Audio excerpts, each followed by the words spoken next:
Mullen Automotive just released their Q1 results. I think we need to talk.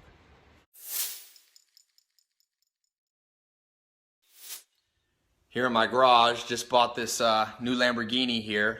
It's fun to drive up here in the Hollywood Hill. Hi again, everyone. I hope you're all doing well. So I know I did an update on MULN Stock yesterday regarding the delisting threats that were being published about them in the financial news. I'm not really changing my position on any of those at all, and I'm not going to talk about that in this video. What I want to focus on is what has come out from the company in terms of their recent results release, and just discuss on what sort of concerns I think shareholders should be holding about this information. So Mullen Automotive, ticker symbol MULN, as we just said, has just released its results and discussed some of the major developments of the company. So the Q1 results in a snapshot weren't too bad. There was a Q1 earnings per share loss of 28 cents, which was a vast improvement on the loss of $8.93 per share last year. However, despite this positive news, the company's stock has recently taken a serious dip due to the announcement of securities offering and the resale of up to 2.49 billion shares by the company. Mullen has authorization to issue up to 5 billion shares of common stock and 500 million shares of preferred stock. And as of the February 8th last week, the company has already issued 1.74 billion shares of common stock and 1.57 million shares of Series A, C, and D preferred stock. So they still have capacity to release a lot more. The amount and type of securities to be offered will be disclosed through one or more prospectus supplements at a later time, if they are to be sold off.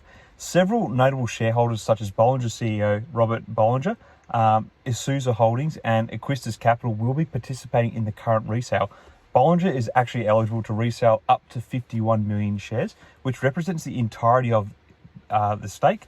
Meanwhile, Esousa is eligible to resell 901 million shares, while Acuitas can resell 883 million shares. So it's quite a lot.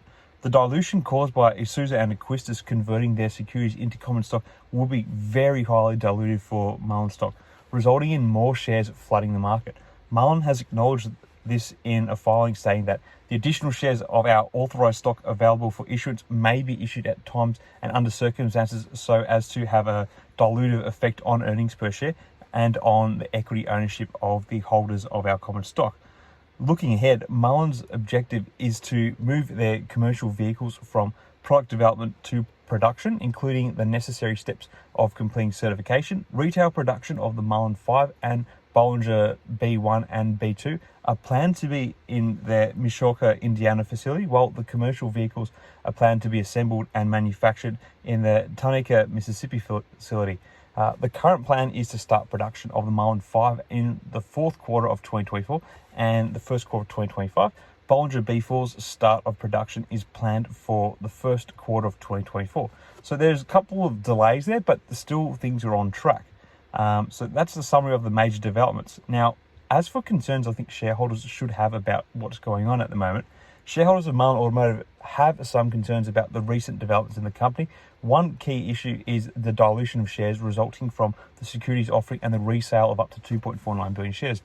The offering and resale involve the conversion of convertible securities into common stock, which will increase the number of shares outstanding and potentially dilute the value of existing shares even more. And this makes the likelihood of a reverse stock split down the track quite high. Another concern is the company's current financial position, which has not yet achieved profitability. Mullen Automotive reported a loss of $11.6 million for the first quarter of 2022, with operating expenses increasing by 165% compared to the same period last year.